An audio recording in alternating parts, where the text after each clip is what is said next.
Welcome back to my YouTube channel daily life and my thoughts. ഇന്ന് എൻ്റെ ഒരു vlog എന്ന് പറഞ്ഞാൽ ഞാൻ എൻ്റെ മോള് പോകുന്ന ദിവസം എന്തെല്ലാം ഒരു ഉച്ച വരെയുള്ള സമയത്ത് എന്തെല്ലാം ഉണ്ടാക്കി എന്നുള്ളതാണ് കേട്ടോ. രാത്രിയിലാണ് പോകുന്നത്, വൈകുന്നേരം. അപ്പോൾ ഉച്ച വരെ ഞാൻ എന്തൊക്കെ ഉണ്ടാക്കി എന്നുള്ളതാണ്. രാവിലെ എന്ന് പറയുമ്പോൾ ഒരു 11 മണി, രാവിലെ ബ്രേക്ക്ഫാസ്റ്റ് കഴിഞ്ഞിട്ടുണ്ടായിരുന്നു. പിന്നെ ഒരു 11 മണിയൊക്കെ ആവുന്ന സമയത്ത് ഞാൻ ഇലയട ഉണ്ടാക്കുന്നുണ്ട്.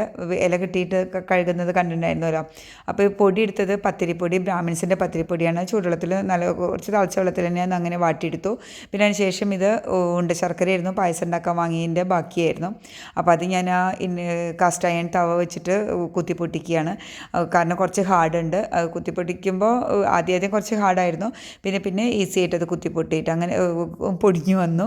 ഞാനിങ്ങനെ തന്നെയാണ് ചെയ്യാറ്. പിന്നെ തേങ്ങ ചിരകുന്നതിന് പകരം പിന്നെ കുറച്ച് കൊട്ടത്തേങ്ങ പോലെയൊക്കെ ആയിട്ടുണ്ടായിരുന്നു. അപ്പോൾ അത് മിക്സിയിൽ തന്നെ ഇട്ട് ചതച്ചെടുക്കുക ചെയ്യുന്നത്. പിന്നെ ഏലക്കായും ചില സമയങ്ങളിൽ ജീരകം ഇടാറുണ്ട്. 2-3 ഏലക്കായ ഇട്ടു. ഇന്ന് ജീരകമൊന്നും ഇട്ടില്ല കേട്ടോ. അപ്പോൾ ഇലയട ഉണ്ടാക്കാനുള്ള കാരണം എന്താണെന്ന് വെച്ചാൽ ഇനിയിപ്പോൾ അങ്ങനെ കിട്ടുമെന്നൊന്നും അറിയില്ലല്ലോ. അപ്പോൾ അത് വിചാരിച്ചിട്ട് പിന്നെ ഇല കിട്ടും ചെയ്തു. അപ്പോൾ കുറച്ച് ദിവസമായി ഉണ്ടാക്കുന്നത്, മുന്നേ ഇടയ്ക്ക് ഉണ്ടാക്കുന്നതായിരുന്നു. എനിക്ക് ഏറ്റവും ഇഷ്ടം ഗോതമ്പിൻ്റെ അടയാണ് കേട്ടോ. നല്ല തിളച്ച വെള്ളത്തിൽ ഗോതമ്പ് വാട്ടിയിട്ട് ഇതുപോലെ തന്നെ ഉണ്ടാക്കുന്ന കുറച്ച് കട്ടിയായാലും അത് ഇഷ്ടമാണ്. നന്നായിട്ട് വെന്തിട്ട് വളരെ എളുപ്പമാണ്, വേഗത്തിൽ ഉണ്ടാക്കുകയും ചെയ്യാം. പിന്നെ മിക്സി കേടാവുമോ എന്ന് ചോദിച്ചാൽ ഇങ്ങനെ ഈ ലെവലിൽ നമ്മൾ കൊട്ടത്തേങ്ങയൊക്കെ ഇങ്ങനെ പൊടിച്ചിട്ടിട്ട് ഇങ്ങനെ ആക്കുമ്പോൾ മിക്സി കേടാവുമോ ചോദിച്ചാൽ ഇല്ല എന്നൊന്നും പറയുന്നില്ല. ചിലപ്പോൾ ബ്ലേഡൊക്കെ വേഗം പോവാം. എൻ്റെ മിക്സി വേഗം കേടാവാറുണ്ട്, ബ്ലേഡ് പോവാറുണ്ട്. ഒരു പക്ഷേ ഇങ്ങനെ ആക്കുന്നത് കൊണ്ട് തന്നെ ആയിരിക്കും. പിന്നെ എളുപ്പം നോക്കിയിട്ട് നമ്മളിങ്ങനെ ചെയ്യും. പിന്നെ ഒരേപോലെ കിട്ടും. പിന്നെ ചില സമയങ്ങളിലൊക്കെ ചില ഉപ്പേരി അങ്ങനെ തോരൻ നമ്മൾ ഉപ്പേരി നാട്ടിൽ പറയുന്നത്, അതിനൊക്കെ നമുക്ക് ചിരകിയിടുന്നതിന് വേറെ രുചിയും ഇങ്ങനെ ഇടുമ്പോൾ വേറെ രുചിയാണ് വരിക. പിന്നെ പണിയെല്ലാം വേഗം കഴിയും ഇങ്ങനെ ചെയ്യുമ്പോൾ. അതാണ് അതിൻ്റെ ഒരു പ്രത്യേകത. പിന്നെ ചിരവില്ല എന്നുള്ളതും ഒരു വാസ്തവമാണ് കേട്ടോ. ചിരവില്ലാത്തതുകൊണ്ടും കൂടി ആ തുടക്കത്തിൽ ചിരവേലിന് ചിരകുന്നുണ്ടായിരുന്നത്. പിന്നെ ചിരവ് പൊട്ടിയപ്പോഴാണ് ഇങ്ങനെ തുടങ്ങിയത്. പിന്നെ ഇങ്ങനെ തുടങ്ങി കഴിഞ്ഞപ്പോൾ പിന്നെ ചിരവ് വാങ്ങാൻ പോയിട്ടില്ല എന്നുള്ളതും കൂടി ഒരു വാസ്തവമാണ്. ഇലയുടെ പിന്നെ വേഗത്തിൽ ഉണ്ടാക്കാൻ നമുക്ക് പൊടി വാട്ടിക്കഴിഞ്ഞ് കഴിഞ്ഞാൽ പിന്നെ ഏറ്റവും സോഫ്റ്റായിട്ട് പരത്തണം അങ്ങനെയൊന്നും നമുക്ക് തോന്നാറില്ല കേട്ടോ. എന്നാലും വലിയ കട്ടിയൊന്നുമില്ല. പൊടി അത്രയും സോഫ്റ്റാണ്. പിന്നെ ആ തിളച്ച വെള്ളത്തിൽ വാട്ടുമ്പോൾ തന്നെ അട എന്തായാലും സോഫ്റ്റ് ആയിരിക്കും. അപ്പോൾ പിന്നെ അതൊരു പ്രശ്നമില്ല. പിന്നെ ആ മധുരം കഴിക്കുക എന്നുള്ളതാണ് അതിലത്തെ ഒരു ഹൈലൈറ്റ് വരുന്നത്. പിന്നെ 10 മിനിറ്റ് കൊണ്ടായിട്ടാണ് ഇതിന് പെട്ടിയുടെ പാക്കിങ്ങും അതിൻ്റെ ഇടയിൽ കൂടെ ഇതൊരു പെട്ടി വീണ്ടും വാങ്ങാൻ പോലും റീപാക്കിങ്ങും ഒക്കെ കൂടിയിട്ടൊരു ജഗപുക തന്നെയായിരുന്നു. അപ്പോൾ വീഡിയോ ഒക്കെ ഞാൻ അപ്ലോഡ് ചെയ്യുന്നുണ്ട്. എല്ലാവരും വീഡിയോ മുഴുവനായിട്ട് തന്നെ കാണണം, ലൈക്ക് ചെയ്യണം, ഷെയർ ചെയ്യണം, സബ്സ്ക്രൈബ് ചെയ്യണം. അപ്പോൾ ഇതാ ചപ്പാത്തിക്കല്ലിൽ ഞാൻ ആ ശർക്കര പൊടിച്ചതിൻ്റെ എന്താ പറയുക, അതിൻ്റെ ആ മധുരം കളയണ്ടാന്ന് വിചാരിച്ചിട്ട് ആ പൊടി അവിടെ ഇരുന്നിട്ടിട്ട് ഇങ്ങനെ കുഴച്ചെടുത്തേ ഉള്ളൂ. പിന്നെ അതിന് ശേഷം മടക്കി ഇഡ്ഡലി പാത്രത്തിൽ നമ്മൾ ഓരോ തട്ടിലും ഇത് വെച്ചിട്ട് ചുട്ടെടുക്കുകയല്ല, ആവിയിൽ പുഴുങ്ങിയെടുക്കുകയാണ് ചെയ്തത് കേട്ടോ. അട ഉണ്ടാക്കുമ്പോൾ ഏറ്റവും സോഫ്റ്റായിട്ട് പരത്തണമെന്നൊന്നുമില്ല. നമ്മൾ തിളച്ച വെള്ളത്തിൽ അത് പൊടി വാട്ടുമ്പോൾ തന്നെ ഈ സോഫ്റ്റ് പത്തിരിപ്പം വാങ്ങുന്ന പത്തിരിപ്പൊടി ആകുമ്പോൾ അത് ഏറ്റവും സോഫ്റ്റാണ്. അപ്പോൾ പിന്നെ എന്തായാലും അട സോഫ്റ്റാവും. ഞാൻ ഇഡ്ഡലി പാത്രത്തിൽ പുഴുങ്ങിയെടുക്കുകയാണ് ചെയ്തത് കേട്ടോ. പിന്നെ ആ ഇരിക്കുന്നത് ഒരു ചുരങ്ങിയാണ്, കുറച്ച് വലിയൊരു ചുരങ്ങിയാന്നൊക്കെ പറയില്ല. ഇതുവരെ മുറിച്ചിട്ടില്ല. പിന്നെ ഈ ഇൻഡക്ഷൻ ബോട്ടിൽ നിന്ന് ഹീറ്റ് പുറത്തേക്ക് എടുക്കാത്തത് കൊണ്ട് അത് അവിടെ സൈഡിലിരുന്നെന്ന് വെച്ചിട്ട് കുഴപ്പമൊന്നുമില്ല കേട്ടോ.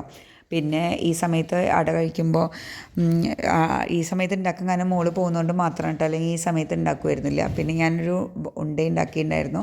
പിന്നെ ഒരു മടക്ക് പോലെ ശർക്കര മടക്കിൻ്റെ ഷേപ്പൊന്നും ശരിയല്ല കേട്ടോ ഉണ്ടാക്കിയിട്ടുണ്ടായിരുന്നു. പിന്നെ ഞാനും കുട്ടികളും ഇതെന്ന് തന്നെ ഇങ്ങനെ കഴിച്ചു. ഞങ്ങൾ വീണ്ടും എടുത്ത് കഴിച്ചിട്ടുണ്ടായിരുന്നു.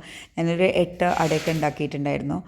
അട എല്ലാവർക്കും ഒരുവിധമൊക്കെ ഫേവറേറ്റ് ആവുമെന്ന് വിചാരിക്കുന്നു. പക്ഷേ നമുക്ക് ഇല കിട്ടാനുള്ള ബുദ്ധിമുട്ട് കാരണം നമുക്ക് എപ്പോഴും ഉണ്ടാക്കാൻ പറ്റില്ല. പിന്നെ ഗോതമ്പ് കൊണ്ടും ചോളപ്പൊടി അതുകൊണ്ടൊക്കെ ഇതുപോലെ തന്നെ ഉണ്ടാക്കിയെടുക്കാം.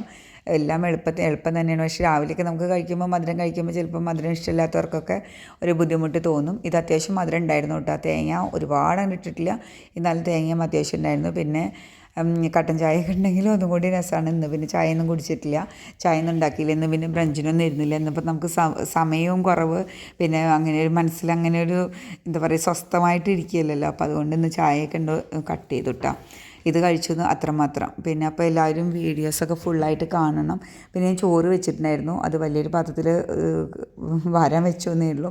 കുറച്ച് ചോറേ വെച്ചുള്ളൂ കേട്ടോ. കാരണം എനിക്കറിയാം ഒന്നും എല്ലാവരും അധികം കഴിക്കില്ല. അപ്പോൾ അതുകൊണ്ട് വേണ്ട വിചാരിച്ചു. പിന്നെ അതിൽ ഞാൻ ഇല വെച്ചിട്ടാണ് വറുത്തത്. ഇന്ന് നമുക്ക് ഇല ഉണ്ടല്ലോ, അപ്പോൾ ഒരു സ്പൂൺ വെളിച്ചെണ്ണയാണ് ആവശ്യമുള്ളൂ. അപ്പോൾ അതുകൊണ്ട് ഇത് നേന്ത്രക്കായും ചേനയും കൂടിയിട്ട് എളിശ്ശേരി ഉണ്ടാക്കിയതാണ്. പയർ കുറച്ച് കൂടുതലിട്ടുണ്ട്, അതുകൊണ്ടാണ് അങ്ങനെ കളർ ഇട്ടാൽ. പിന്നെ പാപ്പയുടെ ഒരു സുഖമില്ലേ, അത് എലിശ്ശേരിക്ക് വറവ് ഇട്ടതാണ്. കൂട്ടുകറി ആദ്യം വിചാരിച്ചിട്ടുണ്ടായിരുന്നത്, പിന്നെ അങ്ങനെയുണ്ട് കൂട്ടുകറിക്ക് ഇത് കടലയുള്ള വേണ്ടത്, പിന്നെ ഇത് ഈ പയറാണ് വെള്ളത്തിലിട്ടുണ്ടായിരുന്നത്. പിന്നെ ഞാൻ മീനിൻ്റെ പൊതിച്ചോറ് കെട്ടണമെന്ന് വിചാരിച്ചിട്ടുണ്ടായിരുന്നു, പക്ഷേ ഇല കഴുകിയിട്ട് ഇല പൊട്ടി വാട്ടിയിട്ടുണ്ടായിരുന്നില്ല. പിന്നെ അധികം കുറച്ച് വാട്ടിയിട്ടുണ്ടായിരുന്നു, പക്ഷേ നല്ലോണം ചളി ഉണ്ടായിരുന്നു, അപ്പോൾ നല്ലോണം കഴുകണമായിരുന്നു. അപ്പോൾ അതുകൊണ്ട് ഇല പൊട്ടിയതുകൊണ്ട് പൊതിച്ചോറ് അത്ര കെട്ടാൻ പറ്റിയില്ല.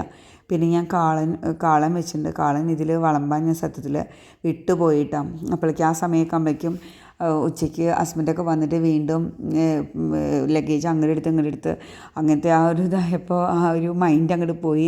അവർ വരുമ്പോഴേക്കും ഇതൊക്കെ കെട്ടി വെക്കണം എന്ന് വിചാരിച്ചിരുന്നു, എന്നാലേ ഞാൻ കെട്ടാനുള്ളൊരു മൂഡ് ഉണ്ടാവുള്ളൂ.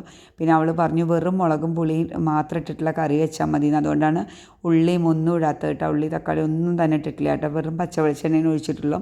അത് മതി എന്നാണ് അവൾ പറഞ്ഞുകൊണ്ടാണ് അങ്ങനെ ചെയ്തത് കേട്ടോ. പിന്നെ എല്ലാവരും വീഡിയോ മുഴുവനായി തന്നെ കാണുക. Thank you all.